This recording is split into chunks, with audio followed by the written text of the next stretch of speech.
haleluya ngoba ngizobe ngihlabelele nje angifuni bangibhebhele haleluya haleluya sibingelele lapho Karabo amen ushuthayo kuze ngivele ngikahle bazalwane haleluya amen sikhandela indawo ke bazalwane haleluya kube besingakadli ngibe ngizophinde ngibabingelele umama kodwa ngisancengela ukuthi haleluya bazalwane isikhathi glory to Jesus siyabonga nje kakhulu uNkulunkulu libeqalile conference siyamangala haleluya uNkulunkulu ngakalinganiswe nalutho uNkulunkulu wenza uthatha i-service yakhe from glory to glory haleluya izolo sithema iqala i-service sayibona ngathi ikhuphuke kakhulu isizophinde ikhuphuke ifike ukudlula la haleluya uNkulunkulu walibekhuphula walibekhuphula haleluya namngalala kamnandi izolo bazalwane haleluya baze ngaba namaphupho kodwa bengenombila womlungu phakathi haleluya benombila womlungu haleluya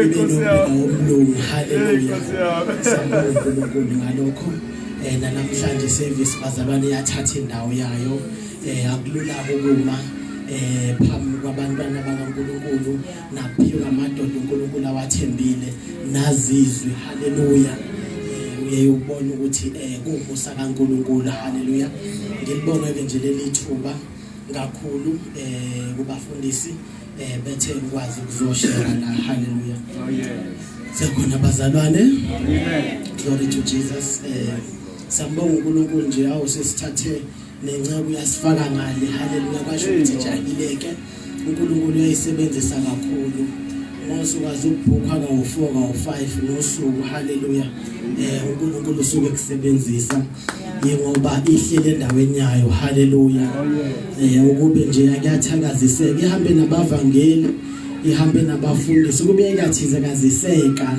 yafuna ukwenza into yomuntu ngaba siyazanga into yayo ngoba izobayenza into yabantu ngaba yikho kule ndawo ekuyo haleluya ithi iBhayibheli your gift will open doors for you in this world it will make you sit before great kings haleluya isipho sakho sokwenza ukuthi uhlale ngaphezulu kwamakhosi amakhosi afuna umuntu obonakalayo onesipho sakhe esiqamile haleluya so ukuze ufike uhlale nabantu abakhulu kumele ube mkhulu so kuyibo ubukhulu lobo ukuthi ukwazi ukuma endaweni uNkulunkulu akubizele ngayo akubizele kuyo haleluya ithi iBhayibheli eselenzile icebo likaNkulunkulu uDavid haleluya so wonke umuntu ubizelwe ukwenza icebo likaNkulunkulu haleluya sinamacebo ethu amanye amacebo ethu awukuthi siphile kangcono amanye awukusikhipha endlaleni kodwa kukho konke uNkulunkulu unecebo lakhe ngomuntu haleluya umuntu engaba necebo lakhe ngoNkulunkulu kodwa uNkulunkulu unecebo lakhe ngomuntu haleluya abanye bayeza kuNkulunkulu kukhona abakufunayo kodwa uNkulunkulu kunento ayibekile kumuntu ayifunayo kumuntu haleluya ithi iBhayibheli delight in the Lord and he will grant you the desires of your heart zithokozise ngoJehova uyakukunikeza okusenhlizweni yakho haleluya amen mawusafika enkosini uthi uyahlala enkosini ukuthi uhlala uthi ufuna iMercedes kuNkulunkulu haleluya utshela ukuthi okusenhlizweni yakho azokunikeza kona lokho kufunwa uwe haleluya kanti the more uhlala the more uba kingdom minded haleluya the more upartnera noNkulunkulu even ecabangeni kwakho bese okuba senhlizweni yakho kuba yilokho okubonakalisa ukuthi uhlale naye kungabi bisikho okwakho kodwa kube okwabantu okubekwe kuwe haleluya angazi menze delight in the Lord and he shall grant you the desires of your heart mawuse ne desire yezinto ezithile usuku ungakahlali noNkulunkulu ngoba uma uphethe healing uye ufise ngaphe kwezinto ezinkulu ukuthi inhliziyo yakho iyothola ukuthula noma uyoba nepeace ngesikhathi uNkulunkulu esekusebenzisa usulaphe abantu haleluya now idesire yakho ngobuhlala kuyisiyashintsha manje usuthi noma ukhuleka usukhulekela igrace yokuthi ube nesipho sokuphilisa izifo ezithile kunezithile ukhuleka ukukhula kwi-ranking yomusa kaNkulunkulu. Hallelujah. Ngoba uhlalile noNkulunkulu akusekho ngawe sekuNkulunkulu, but mawusafika ungafika uthi uze ngawe, but azokunikeza kona yilokhu kwenhliziyo yakho mawuhlale naye sekushintshila kusesikho kwakho. Hallelujah. Hallelujah. So abantu abakhulu ke siye sibabona ukuthi baziwa ngaleyo nto eyodwa abayaziyo. Hallelujah. Akekho wazohlengiwe emhlaba omvangeli. Hallelujah. Kodwa simazi edumisa. Hallelujah. So wonke umuntu nento abizelwe kuyo okumele ahlale kuyo. Hallelujah. Uya frustrate kakhulu ukwenza into ongenawo umusa wokuthi uyenze. Hallelujah. Uma kukhona umvangeli uzomemezele ngasho noma yini, akhulume noma yini, noma ngathi inyama ibolile. Hallelujah.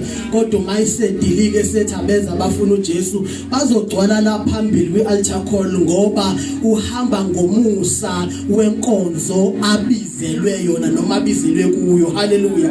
So uNkulunkulu kusiphileke ngokuhluka endlini yakhe. Sizokhuluma nje ngalokho kafushane. Maqede nami ngihlale phansi bazalwane. Hallelujah. Kukhona izinto esifisayo, but okubaleke kakhulu ukuthi uNkulunkulu ufisani ngathi, ngoba ukufisa kwethu kunokushapewa na indlela esibuka ngayo abantu abeseduze kwethu. Hallelujah. Bese ke sihalela bona, bese sifisa izinto zabo ngaphe kwakho konke. Hallelujah. So siyamkholwa ke nje uNkulunkulu namhlanje uzosilekelela. Sizokhuluma kafushane ngetopic nje ebalekile eyama offices of Christ. Hallelujah. Lapho uKristu asibeke khona nalapha sibizele khona. Hallelujah. So this week nje uNkulunkulu libe uphushile lo mlayezo. Mawuthi uyilalela kahle inkonzo yayizolo ihambe nasekugcineni mayisivalwa ivalwa ngayindaba yokuthi ngecebo likaNkulunkulu. Hallelujah. So yilona ke silifunayo ukuze sibe ngcono nokuthi senze kangcono. Kufike indoda ke last week omunye umfundisi umpostoli waseVali. So sikhuluma ngendaba yenkonzo ebekhona, inkonzo ya ebenayo ibandla benalo, baphuma abazalwane bahamba. Hallelujah. Waphinda futhi wavusa abasha abazalwane, baphuma futhi abazalwane bahamba. Hallelujah. So ubephatheke ukuthi ibandla likhulu. Glory to Jesus. Bathi uma sesibuka sathi uma sesixoxa ukuthi ukukhula noma ukuvelela kaNkulunkulu emsebenzini wakhe osukwenziwa umuntu kusuke kungesikho ukuthi uyovelela ngokuthi kukhula amanamba. Hallelujah. Abanye bezokukhula kumanamba, umuntu okubalekile nokuyokunikeza ukuthula ukuthi understand ukuthi ubizelweni. Glory to Jesus. Omunye engaba umfundisi, but abe umfundisi ongakwazi ukuphaka inyama nobisi. Hallelujah. Abe umfundisi ozophiwa ubisi. Hallelujah. Azabelieve ukuthi lokudla kuphakayo kuyobisi azathi kuyinyama kanti kuseyilobisi kwabantwana. Hallelujah. Angeke azakhule ngaleyo ndlela ekuthena azafike kuleya ndawo ngoba ngabizelwanga ukuthi aphakele abantu ukudla okuqinile kukamoya, but ubizelwe ukuthi bonke abantu badlule kuye. Uma isebaphakelile kumele badlulele phambili ngoba sinento yombuso, asinayo into yamabandla. Hallelujah. Umuntu akabizelwanga kumfundisi, akabizelwanga ebandleni kodwa ubizelwe embusweni. Hallelujah. So omunye ke uzofika aqonde uthe mase sikhulume kahle nomfundisi waphuma lapha wathi unepeace emangalisayo. Hallelujah.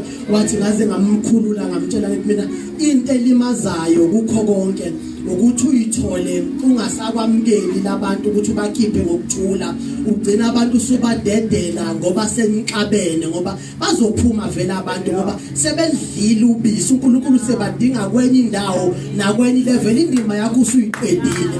Kodwa ngokunga-understand uzophambana nabo, ungabanikezi bangakwazi ukubuya bezokuhonora indlela oyenzile noma into oyenzile empilweni zabo ngenxa yokuthi awuzange ube nokuqonda ukuthi ministry yakho ihamba iphelela. Hallelujah.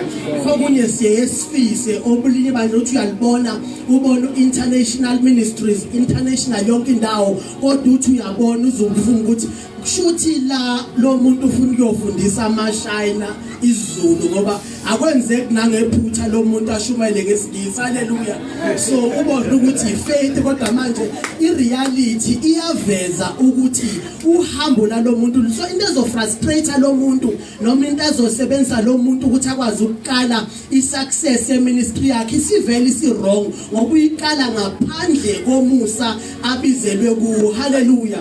Ngoba kumele iqale ngendlela ezokwazi ukuveza noma azobona ibackground yakhe nangendlela ukuyiyo mangisaphathi iBhayibheli elinje elibovu bazalwane. Hallelujah. Lele libovu phakathi ngishumayela nje isuthu kuphela noma isiZulu kuphela. Hallelujah. Angikwazi ukuyofundisa amashayina bese ngithi ngizobiza kwezinye indawo izongenza lento ngingakwazi ukwaneliseka ngokukhula kwindawo uNkulunkulu angibizele kuyo. So akukho ke uNkulunkulu umuntu amnikeza kona angamnikeza amandla wokuthi akwenze enakukho okunye okuyoba kukhulu ngaphezulu kwalokho uNkulunkulu asuka kunikeze kona. But uma ubheka komunye okwakho njalo kuyohlale kukuncane ngoba ukwazi okwakho ukuthi uqala ngani. Hallelujah. Abanye balathi babulawa yindawo abasebenza kuzo noma indawo abasebenzela kuzo akusizo uNkulunkulu ababizele kuzo. Hallelujah. Hallelujah. Glory to Jesus. Masekhona abazalwane. So kubalekile ukuyiqonda kukho konke ungenzi into ongabizelwanga yona. Hallelujah. Hallelujah. Ngithi ngizocula nami kodwa mase sengibona abanye beculile sengiyakhumbula ukuthi hayi ngathi angibizelwanga la. Hallelujah. Glory to Jesus. Siyabonga uNkulunkulu ngalokho sonke ukho konke ukuthi sakhane sakhele lo mbuso umuntu afike enze into afanele ukuyenza omunye ongenzi lokho uNkulunkulu ambizele kona alungise enze lokho ambizele kona aneliseke kukho aqinisekise futhi ukuthi uyakhula kukho. Hallelujah. Kukho uNkulunkulu asibizele kona sikhula kwiprayer siyakhulekela uNkulunkulu ukuthi ayibizile siyalifuna futhi ulwazi. Hallelujah. Lithi wisdom is a principal thing, therefore get wisdom, and when you're getting get understanding. Hallelujah. Hallelujah. Lithi exalt her and she shall promote you. Hallelujah. Hallelujah. Hallelujah. Siyambonga uNkulunkulu bazalwane. So without any waste of time ngicela nje ngifundele abasefesi besine. Hallelujah. Ephesians chapter 4 siqale ku verse 11 bese sifundela uMatthew chapter 25 siqale ku verse 14 Matthew 25 ku verse 14. Hallelujah. Silifundise okukathisha singalifundisi ngendlela abazalwane kama-great. Hallelujah. Cela ukuphuza uMamzimande uzolifunda kahle. Hallelujah.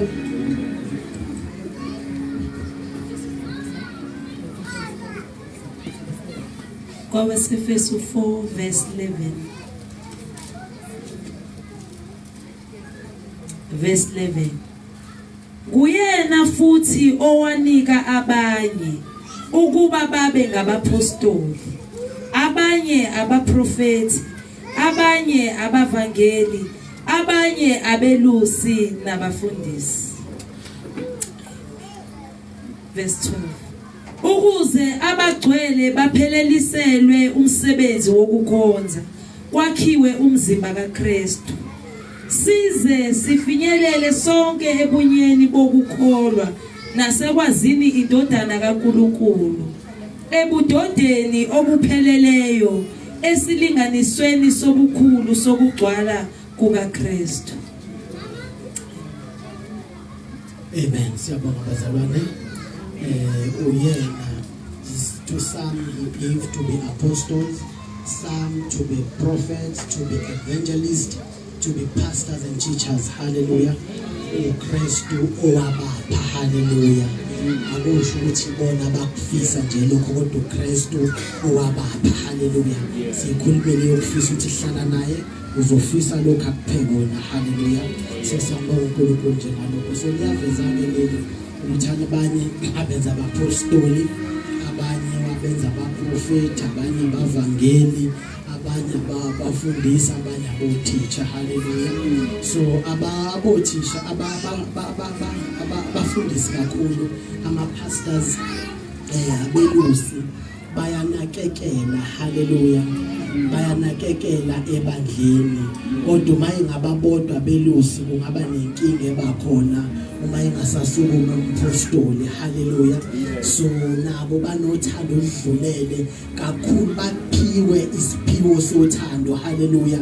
Lemlayezo yabo iyimlayezo enamagama okwakha nokukhuthaza emzimbeni kaNkulunkulu nasebandleni. Hallelujah. Umfundisi umbona engakasukumi, engakangeni epulpit, engakalivuli ibandla ukuthi lo muntu nama qualities of a pastor. So uma usumazi upastor uyambona lapho ukuthi lo upastor. Hallelujah. Asikwazi ukuthatha umuntu simthathe from a position ethile bese sizomenza upastor ngoba sithembe ulwazi lokuthi sizomfundisa ukuthi kupastorwa kanjani. Hallelujah. Asimfundisa umuntu into angabizelwe kuyo, but uma sekubhabhadisile umoya ingcwele noma usugcwalisiwe ngomoya ingcwele uyavela ukuthi uNkulunkulu ngempela usuke ekubizeleni. Hallelujah. Oh, glory to Jesus. Bese ke umuntu esebenza ngalendlela uNkulunkulu asuke embizele kuyo, nangalendlela uNkulunkulu ambize ngayo, bese kuba lula ngoba wenza imisebenzi yomusa. Hallelujah. Ngisacela ungifundele nje kafushane lapha ku Matthew chapter 25, ungifundele uverse 14 up to verse 14 to 20. Matthew 25 suqala verse 14. Isihloko sithi umnini muzi namathalenta. Verse 14. Ngokuba kunjengomuthi owathi eyakuhambela kwelinye izwe wabiza izinceku zakhe wazinika impahla yakhe. Enye wayinika amathalenta ayisihlanu, enye abamabili, enye labalinye, kwaba yileyo naleyo njengamandla ayo wamuka-ke. 16. Lowo obamukela amathalente ayisihlanu wahamba masinyane wasebenza ngawo wazuza amanye ayisihlanu. 17. Kanjalo obamukele amabili wazuza amanye amabili. 18. Kepha obamukelela linye waya wemba emhlabathini wayifihla imali yakhe yenkosi yakhe. 19. Kepha emva kwesikhathi eside yafika inkosi yalezo zinceku yalandisana nazo. Weza obamukela amathalenta ayisihlanu waletha amanye amathalenta ayisihlanu. Wathi, Nkosi, wanginika amathalenta ayisihlanu, bheka ngizuze amanye amathalenta ayisihlanu. Inkosi yakhe yathi kuye, kuhle nceku enhle nethembekileyo. Uthembekile ezintweni ezingcosana, ngizakubeka phezulu kokuningi. Ngena ekuthokozeni kwenkosi yakho. Weza nobamukela amathalenta amabili. Wathi, Nkosi, wanginika amathalenta amabili, bheka ngizuze amanye amathalenta amabili. Inkosi yakhe yathi kuye, kuhle nceku enhle nethembekileyo. Uthembekile ezintweni ezingcosana, ngizakubeka phezulu kwakho kokuningi. Ngena ekuthokozeni kwenkosi yakho. 24. Kepha weza nobamukele ithalente lalinye.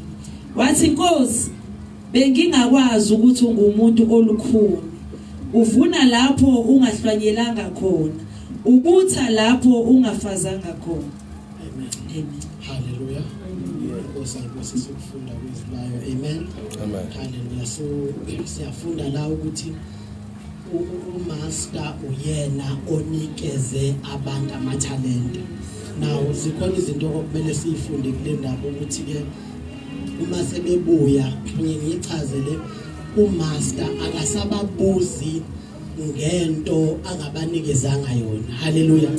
Akababuza ukuthi bebenzani ngalesikhathi, but ubuza ukuthi ma yiphi inzalo yamathalente. haleluya ziphi zalento engikunikeze yona haleluya ngoba sikhona la omunye nomunye unikiwe anikezwe kona haleluya now kuyobuzwa lokho unikezwe kona umunikezwe imphefumulo njengomvangeli awuzukufika ngale ubuza ukuthi wawuphuzelani haleluya wawudakelwani haleluya wawenzani leyo msebenzi emibi kodwa kuyobuzwa lemsebenzi emihle oyayingaphakathi kuwe ongayenzanga kuyobuzwa lemphefumulo eberegistrwe ngaphansi kwegama lakho haleluya now enye into ebalekile ke kulento kumele siyifunde ukuthi awufi noma umi umsebenzi kaNkuluNkulu ngenxa yomuntu ongakwazi ukuthatha indawo yakhe haleluya uma kubizwe imphefumulo ewu500 ngaphansi kamvangela uNhlapho umvangela uNhlapho uma echitha isikhathi enze ezinye izinto noma ezinhle bazalwane bathanganikezwanga umusa wazo akeze ukwazi ukuyitholela umqhele lezo zinto ngoba akusiyo into abebizelwe yona haleluya so uma sesekuba khona inkinga nje kuyavela ukuthi akuzukuma umsebenzi lokho kunikeza umfundisi uNhlapho labafundi laba abamphefumulo ewu500 ebizwe nomvangela uNhlapho akangayiwina walibalwa okunye izothathwa lo mphefumulo inikezwe lo oseyiwinile ewu500 yakhe iedwe iassignment athatha umqhele kuyoba umqhele obekufanele ubhuti uNhlapho kodwa ubuye uze kumfundisi lo othathe imphefumulo ebifanele umfundisi uNhlapho haleluya so ngiyaveza ngalokho ukuthi akukho okuyomisa uNkulunkulu ukuthi aqhubeke nomsebenzi wakhe umuntu engakwazi ukwenza ngendlela uma eligqiba ithalente akusho ukuthi uNkulunkulu lelo talent akasalidingi uyalithatha alinikeze omunye aswele ngabe sabunalutho alinikeze omunye ngoba lo akakwenzi lokho abizelwe kona haleluya so siyafunda ukuthi abantu ababa nenkinga kakhulu ilabo uNkulunkulu ongathi ubanikeze uncanyana because sihlezi simeja uNkulunkulu empilweni zethu nasekuveleleni kwakhe emsebenzini esiyenzayo sikumeja ngokuthi sibone inti bankulu kanti kwabanye kumejarwa ngokuthembeka entweni haleluya uma kubizele kubantu abawu500 ukubizele kulabo bantu uthembeke kubo ubanikeze lokho uNkulunkulu athi bakhulise ngakho mabephuma futhi bedlula ukuthi ubekuthi bazodlula kuwe mabedlula futhi ubakhulule badlule kahle ulwazi ukwamkela abanye abavangeli bayahlala ngaphakathi enkonzweni kuze kufike isikhathi la kumele kuze kukhandeke disorder khona kube khona isimo esibi esenzeka nama temptations enzeka kwinceku until ibandla lisplithe phakathi ukuze kuvuke lento yokuvangeli kumvangelo zenza umfundisi ukuthi akaphume ayofuna imphefumulo haleluya abanye kumele baba bavangeli abanelisekayo ngokuthi babizwe lokuvangela ungaboni mawubize uNkulunkulu ebizwe lokuvangela usubiza abantu wasindisa imphefumulo ialtar call e1000 bese uyaqala ubala ngenhliziyo ukuthi uzokwazi ukubalusa angeke ngoba unikezwanga umusa ukhombisa ukuba selfish lokho lokungabi semzimbeni kaNkulunkulu so akusinto yomqondo akusumqondo womuntu osembusweni haleluya ukuthi acabange ngalodla but uma sisebenzisana ukuze kwakheke umzimba kaKristu now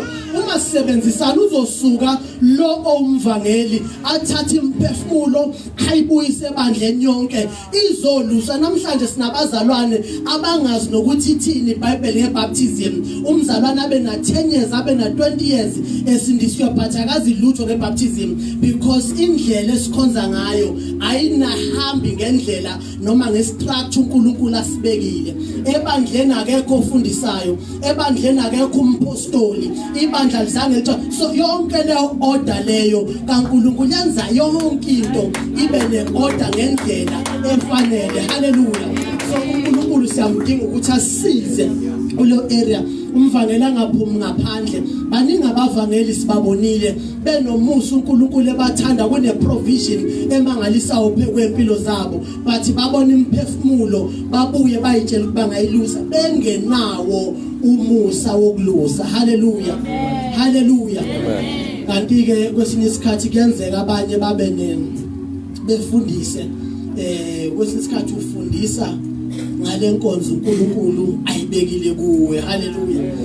Kakhulukazi ngithanda ukukhuluma ngeKingdom Economics, ngelinye ilanga sokhuluma ngayo nje masithola isikhathi, kodwa ngiyayazi ukuthi umlayezo uNkulunkulu awubizile angibizele wona nangidlulise kona, angidlulise kukho okufakazela lento ayibizile. Haleluya. Umlayezo wami mangikhuluma uzwakala kangcono kubantu.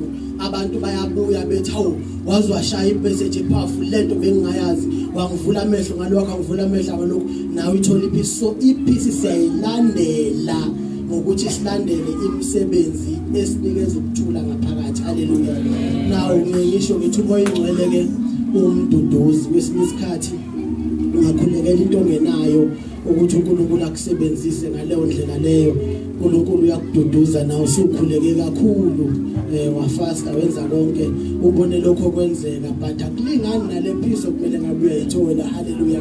So bazalwane, ngiyakhuthaza ukuthi singahambi nje kakhulu ngokufisa kwethu, kodwa sihambe ngokufisa kweNkosi ngeimpilo zethu, sinaliseke lapho uNkulunkulu asibizele khona, sikhule kulokho uNkulunkulu asibizele kukho. Haleluya.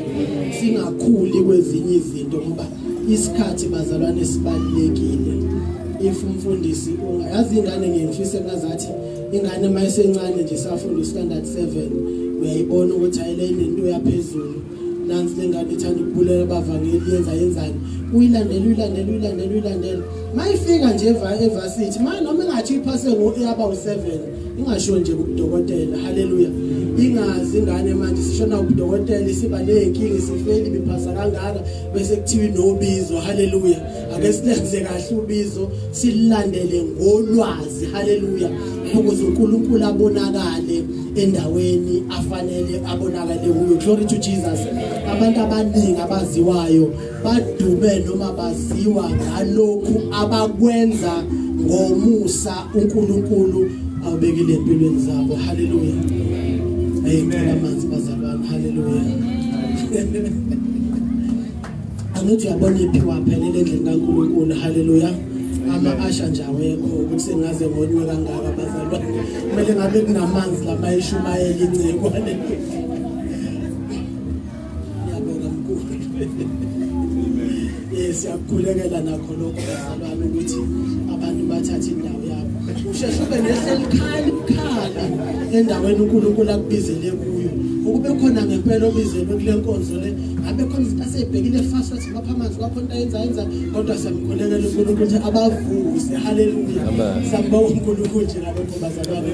Useyinkonzo nawo leyo bazalwane. So sambonga nje uNkulunkulu kakhulu. Bengizoveza lokho ukuthi sengathi singama kwizinto uNkulunkulu asibizele kuzo. Haleluya. Umprofeti akhomba indlela esikhathini samanje uNkulunkulu ayibekile, aprofethe okuyikho, aprofethe ngokuyindlela, akhulisa abanye uNkulunkulu ababizele ukuthi bakhule, afundise izifundiso ezizolekelela ekukhuleni. iBhayibheli let everything produce after its own kind. Haleluya.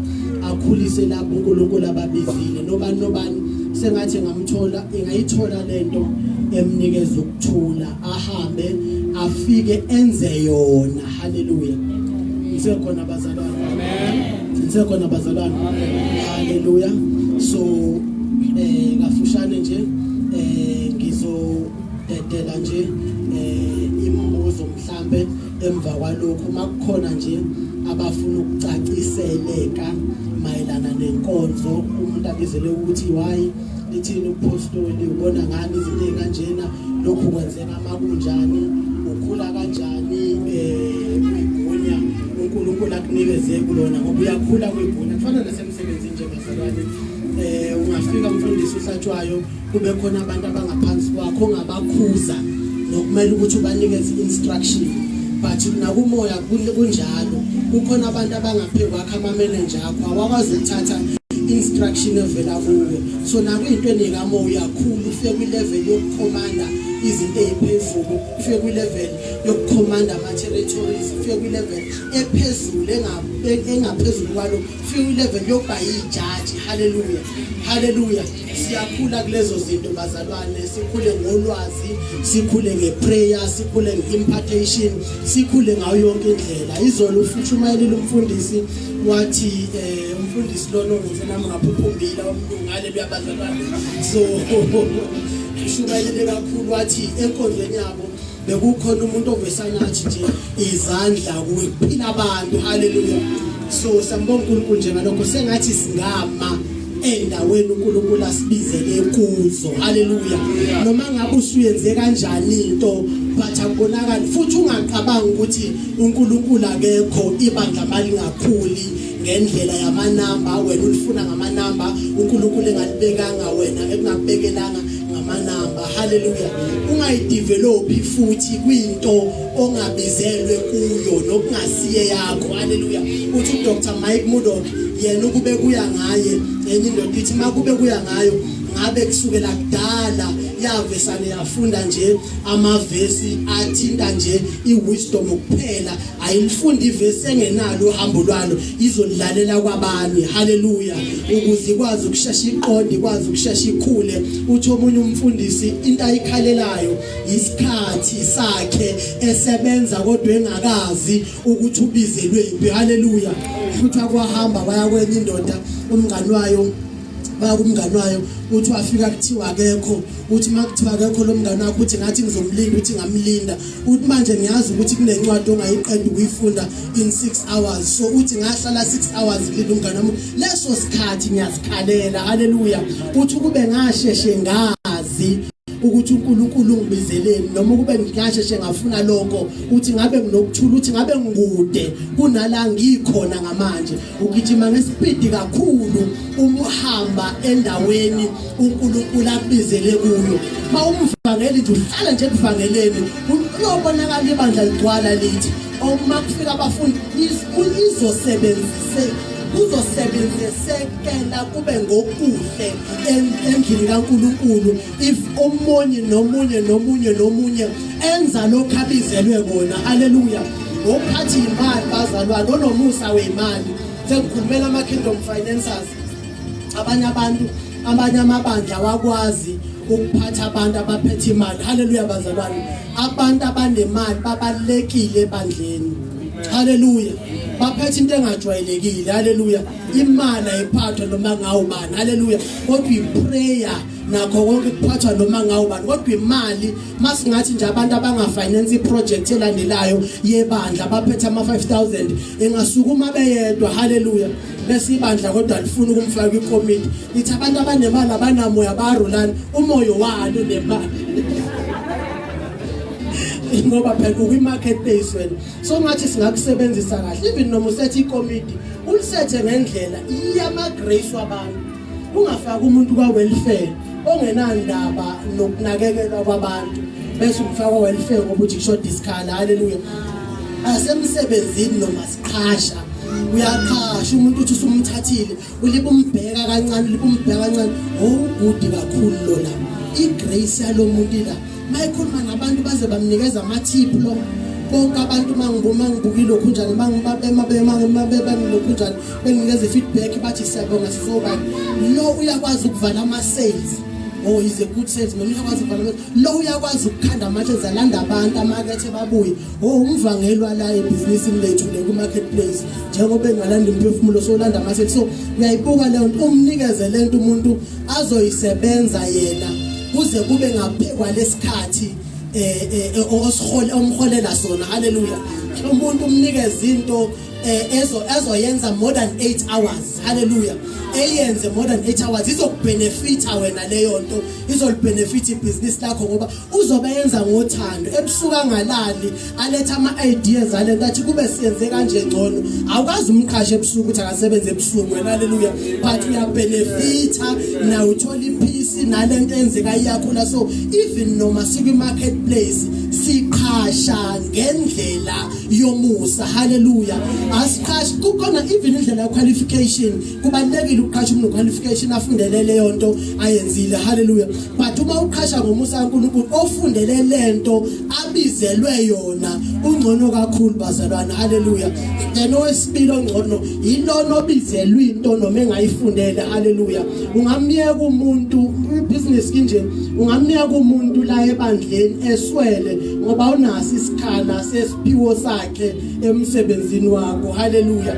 Ngoba wamqashela ukuthi uswele yomfrustrator kanti kusamela abhekane nje noNkulunkulu athi ukushukumisana nama prayer kube indaba yakhe phansi phezulu noThixo until uNkulunkulu azamvulela indawo yakhe. Hallelujah. So singayilimaza izinto. So kuyalekelela kakhulu kuwonke ama areas empilo ukuhlangana nokuhlanganyela nabantu ngendlela abantu abayiyo nangendlela yomusa. Lithi iBhayibheli ngijwayele ukusikotha lesi lithi if you receive a prophet as a prophet you shall receive the rewards of a prophet. Hallelujah. So there is a reward for a prophet who is a prophet. Hallelujah. But there is not a reward for an evangelist who is a prophet. Hallelujah. So you shall receive the prophet's reward. Jwayele ukuyifundisa kuma kingdom entrepreneurs leyo ukuthi kubalekile ukuthi ukhasaphi noma unikelaphi. Hallelujah. Unganikeli kumuntu owenza into engafanele nento wrong ngoba etshela ukuthi ukukhuthala kwakhe uyakumlethela umvuzo, but nikela kwindawo yomusa ukuze ukwazi ukuthi uriphe lokho lawo ma reward uNkulunkulu awabekele lo musa okulomuntu osebenzisa. Does it make sense bazalwane? Aningishayile izandla ngiphuza amagulu.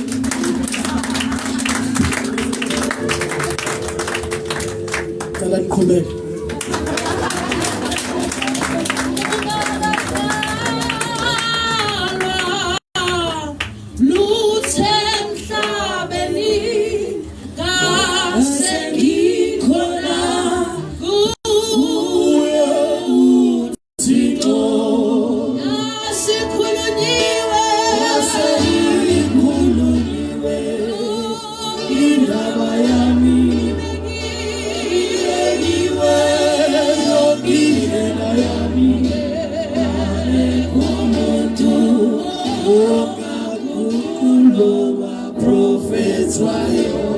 Glory to Jesus. So siyakhula ke bazalwane kukho konke sengisele na 10 minutes. Okay, 5, yeah. So siyambonga nje uNkulunkulu bazalwane. Bengibheka nje umlayezo ngiyenza isibonelo elithi we wrestle not against flesh and blood but against the principalities of darkness, against the rulers of this age. Ubheka lelo verse ukuthi we umuntu uyakwazi ukumuzwa nangevesi alishumayela ukuthi lo muntu ubizwephi. Hallelujah. Engasukuma umvangeli ethi asilwi nenyama negazi tukutuka usazi ukuthi sifike nini ekutheni umuntu kumele asindiswe ngenapho ukusindiswa kuleli vesi. Hallelujah. So akachazi ivesi but uchaza lokho abizelwe kona ngevesi. Hallelujah. So awuthisha bayesukuma asukuma uthisha ayilungise leyo nto achazi ivesi athi uwilo ngeSgreek uchasha ugote achaze kahle uthisha ngendlela efanele ukuthi uthi thina bombuso noma uchaza ukuthi uma sihlangene loyo muntu usuke uthisha wethu umlamuzi umuntu nakumlayeza ushumela uthi lo hlobo. Hallelujah. Umvangeli uma emile la phambili ngibonile nje bengiwabuka ama-altar call izolo ukuthi ya altar call ikhona la. Hallelujah. Ngilalela from i-message yomuntu ukuthi njani. Hallelujah. Abavangeli ngisebenza ngihambile nje nabavangeli isikhathi esiningi ngiyabazi bakhululekile uma ifika umuntu engakhuluma noma kanjani uthi umphola isilandwa nangemlayezo okula. Hallelujah. So umuntu engakhuluma noma kanjani kodwa ekugcineni uyozwakala esebithi khona abantu sebekhala ngaphambili befuna uNkulunkulu. Hallelujah. Uma ibiza itende libeka kule ndawo umoya ingcwele uthinta bonke abantu afuna basindiswe beze la ngaleso sikhathi. Glory to Jesus. So nangomlayezo umuntu uyakwazi ukumuzwa ngoba umlayezo unesambulo esihamba ne-instruction noma sihamba ne-direction ukuthi ibandla umlayezo ufuna liyephi ngomlayezo lo. Hallelujah. Bese uyabona ukuthi lo muntu ubizelwe kwi-office ethile lezo yiphiwo zikaKristu. To some he gave to be apostles, some to be prophets, some to be evangelists, some to be pastors and teachers. Glory to Jesus. Bese kuzoba khona kwabaseKorinte nabakwaseRoma uPaul ekhuluma khona ngephiwo zikamoya, but ama office uKristu esesifakile kuwo bese uba a gift of the spirit. Now siwakhuluma ngelinye ilanga kodwa manje besafuna ukuthi umuntu nomuntu ayithole lapho uNkulunkulu ambizele khona. Hallelujah. Now in marketplace uNkulunkulu akubizele kwibusiness uthola ukuthi une grace yokuhamba establisher. Mawuhlala kakhulu futhi kwibusiness uyalimala ngoba uzohlala wenza into engafanele kanti sekudinga establisher kwenye indawo ugcina ukuhlala kwakho la ule business sekugcina sekuyinkinga ligcina lifi business ukuze uhambe uyoqala elinye. Hallelujah.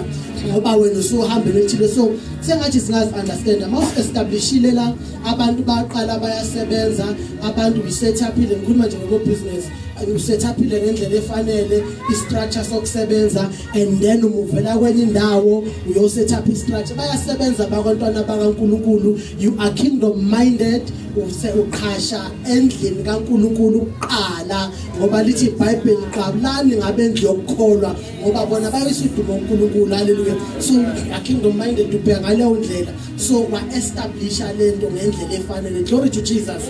Hallelujah.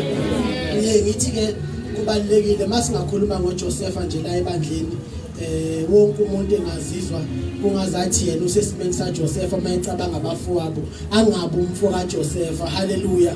Akekho ozobuthi umfo kaJosepha wonke umuntu uzobona ngathi uyena ufaka kwipit but angabheki lo ufaka abanye kwipit. Hallelujah. So kubalekile ukuthi silungise le kufana nani bazalwane kufana neye khona umfundisi wayegcotshwa ababethi uAbiwoye khona egcotshwa uDavid Wayedep. Manje sihlangana nenye indoda le edrobheni sakhuluma umuntu umfundisi siyahlangana nje siyaxoxa ukuthi siyibonile le farewell le siyixoxa ifarewell ngithi uyibonile le farewell le angiyachaza ukuthi sizofa kulamaviki abazalwa abafundisi besifundisa ukuthi simbonile yini lo okwazi ukusubmita kumuntu for 40 years besifundise ngesubmission. Hallelujah. Kodwa ngiphinde ngibheke ukuthi bekusubmitheka uDavid Oyedepo. Hallelujah. Sometimes sikumele sikhule sonke ukuze izinto ibalance. The more sifundisa ibandla ngokuthi lisakuthembeka nathi sikhule ekuvulelekeni ukuthi sikwazi ukuthi ibandla likwazi ukunikeza iplatform yokuthembeka. Hallelujah. Angazi noma kayenzani senze bazalwane ukuze konke kusilekelele. Ngangisho indaba ngisho indaba ye kingdom entrepreneurs zolibe ngikhothana because into engijwayele ukukhuluma kakhulu ukuthi kuyafika kwesinye isikhathi ukuthi kukhona umfundisi into engasilimaza uma singanomzalwane la oyi-entrepreneur othola i-contract ka-20 million engalibulala ibandla enza kahle ngoba asinayo i-capacity yokubamba u20 million. Hallelujah. Mangathi ukeep it tight kuleli bandla ngalibulala ibandla ngoba into yokuqala ngayenza umfundisi ngamazwe ethanda iPorsche engahamba ayothenga iPorsche ngoba ngeke akwazi ukwenza istructure noma esikhulu sebandla ngoba asinabo abantu abazongena kulelo bandla. So kumele kuze kufike la kuthiwa sesidinga indawo because sesibaningi ukuhlala kule ndawo ngoba imali kwesinye isikhathi nayo iyamkhipha umuntu ecebeni likaNkulunkulu. That is why ngithi na kwi business kuye kube nzima ukuthi uhlale noma wenza ibusiness uthagethe kakhulu imali ngoba uzuyikhipha le creativity engaphakathi kuwe ngoba uhlezi unezidingo eziphuthumayo izogcina ibulala imali ibulala ireputation yakho kubantu ugcina ukhanda izidingo eziningi ngoba ufuna but ongakufune noma ube nevision ufuna igrowth yakho ngaphakathi ufuna ukukhula kwicapacity uNkulunkulu uzothela abantu bazoza. For example kwibusiness abantu bazoza ngathi manje ngeke ukhulekela abantu abawu1000 ubungenawo nomuntu ozokulekelela kwi-administration ezogcina labantu uzoshesha ufe umsebenzi wakho. Hallelujah.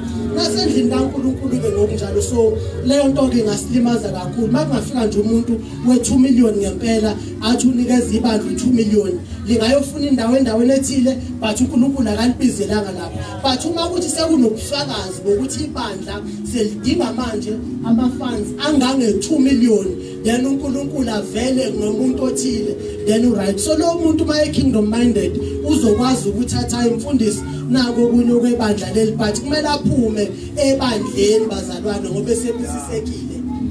Angithi sisebenzela umbuso. So angisho ngabazalwane angisho ngabafundisi. Inkinga labo bantu labo basuke bafuna ukuhlaliswa ebandleni ezifa umuntu baleka nezibusiso zabantu. uNkulunkulu uzokhoza ukuthi kube nokuxabana because lo muntu usenento engaphezulu kwalomusa akunikeze wona mfundisi la uNkulunkulu. Haleluya. Usezodisturb ibandla, usezohlukumezeka ukuhlala nabantu abangasoma millionaire ngoba kancane kancane mabexoxa ngeenkinga zabo uzobona ngathi kumele abaphi imali kanti inkinga nje esafuna abathandazi. Yena mayizofakaza phambili ebandleni akasafakaza into ehlakaniphile usiyasaba. Uphilile lo muntu angithi udla health nemali. So uphilile lo muntu right akanayo testimony ehealing. Uma iseqala njalo nakumele afakaze ngemali ukuthi ubonga uNkulunkulu ukuthi ke uthe yothenga le moto lena wafica labantu abakhanda igarage lezi ezu4 sebeqedile bonke imoto ezu7 abantu babone ngathi uyaqhosha noma kumele ngabe uphi umfundisi imoto eyodwa. Haleluya. Kanti njalo bazalwane. Haleluya. So uzohlala ehlukumezeka nabantu. Ama message wabantu ahamba ngama level abakuwo. Uzohlala ehlukumezeka umuntu oyimillionaire phakathi kwabantu abanganayo imali ngokwendlela yakhe. So kuyalima. So umfundisi uma izokhululeka akwazi ukuthi hayi uhambile uNkulunkulu bengasihlanganisile uzohamba ngokuhle lo muntu. Umfundisi saba nesidingo uyashonela uyabona ukuthi u30,000 ivukile. Haleluya. So makuvela idinge njalo so kubalekile ukuthi sikhululane ngepeace. Abantu siyabafundisi sibakhulula abazalwane ngepeace ngokwazi ukuthi umzalwane ngobela ukhona for isikhathi esingakanani uzokwenzani uzongisiza ngani lokho azokwenza. Sengikhuluma nje kubafundisi lokho bazalwane. Haleluya. Ukuze singaxakani ingathi mase sengiright sesixabene mamfundisi ukuthi uJobe awuzamkhulekela samukhulekela singalali usuku bazalwane. Bengikhulekela bonke abantu. So ukukhulekela nje lokubukhulekela abantu nje kodwa ngiteteleni mina ngikhuleka nohambo ngaphandle. So sambonga nje ukuthi uNkulunkulu emasiza lokho bazalwane sibe nenkululeko eyanele. Haleluya. Uprofeti Panjele nama Kingdom Finance angekhalela kakhulu ubufakazi bokuthi umusa woNkulunkulu khona kumuntu wemali sibona ngayo imali ingcebo uNkulunkulu amnikeze nokusebesiye yakhe kusekwe yombuso. Haleluya. So nasebandleni uma sibheke kahle sizovula kahle kumele ukuthi simthathe lo muntu simfake kulelo lokunjani ama finance. Haleluya. Ukuze sithole ibandla nalo likhupha ama finance ngenxa yokuthi allocate umuntu kule portfolio onale grace yemali. Haleluya. Singafaki umuntu ongabamba amafoni esontweni i-private number ongazwani nawo kodwa usekwikomiti lemali. Haleluya. Kodwa akafuni ukuba i-private number uyayisa i-private number kulokho bazalwane awukho umusa abukho ubufakazi bomusa empilweni la i-availability yakhe akusho ukuthi kuumusa but umusa kungaba yiqhamo eziyovela noma ngithi kuba ama fruits ayovela. Haleluya bazalwane. Haleluya. Haleluya. Amen. Haleluya. Amen. Bakhona abanama business la endlini. Bakhona abanama business la endlini. Abanye bathi nje abanama business la endlini. Abanye bathi nje abanama abanye bathi nje abanama business la endlini. Ngizosho ngiphi envelope njalo.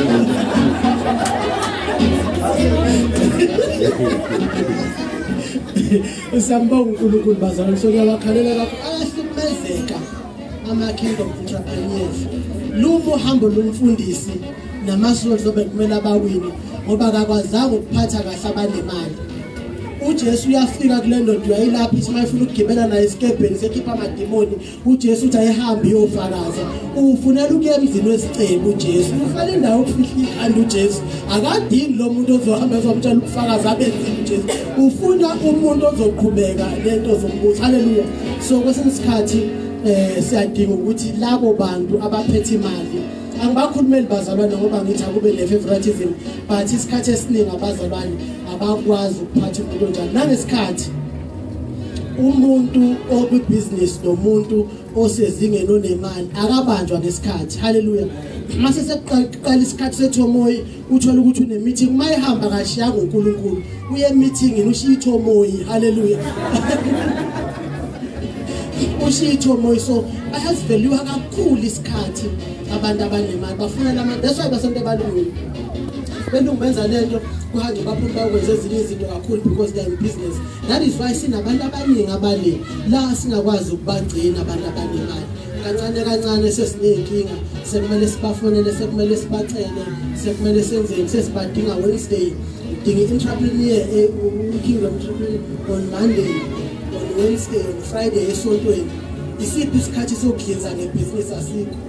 Lithi iBhayibheli, this book of law shall depart not from your mouth, you shall meditate upon it day and night that you may prosper. Lisho kuJoshua 1:8 ngoba kwakumele adlinze ngencwadi yomthetho ngoba yayiuhambo lwakhe emva kokuthatha kuMose. So kwakumele abaluse noma bahole abantwana bakwaNkulunkulu ngomthetho. Haleluya. So kwakumele awazi ukuze aphumelele kuso nalo uyadinga ukudlinza ngalo bazalwana. Haleluya. Uma ingekho mamzimande esontweni kungcono ungenile kuyezwakala. Haleluya. But makungekho lo mbuso ethi ngiseThekwini sebenemali kambe sebenje kanti sisenza umsebenzi ofanayo kanti mamzimande naye wenza umsebenzi wakhe kodwa mayengekho nokwakhe kungcono. Kodwa makungekho umandla ngempela usephakeme akezi kwisebhiseka kwi-crusade yini emhlula ngoba ikhathi zinje ngo6 kanti bazalwane kwenzangasele. So haleluya. Bakhona abantu ababhizinisi ayingiswali envelope bazalwane. Haleluya. So samba uNkulunkulu sicela sivala amehlo nje bazalwane egameni lika Jesu Kristu waseNazaretha. Saba ukukhuluma kwakho ngalendlela uNkulunkulu namandla. Siyathemba umlayezo wakho ufikelele kubantu bakho futhi uNkulunkulu bakho futhi uzokwenza umsebenzi ofanele uNkulunkulu namandla. Bangene einkonzweni obabizele kuzo bakufune bakuthole lokuthula uNkulunkulu namandla egameni lika Jesu Kristu waseNazaretha. Siyakhuleka namanje isaqhubeka le session uNkulunkulu namandla lethu ukuhlaka nokubangalisa uNkulunkulu namandla lethi understanding edlula ukwenza egameni lika Jesu Kristu waseNazaretha manje naphakade. Amen. Asiqhubeke le session yethu bazalwane.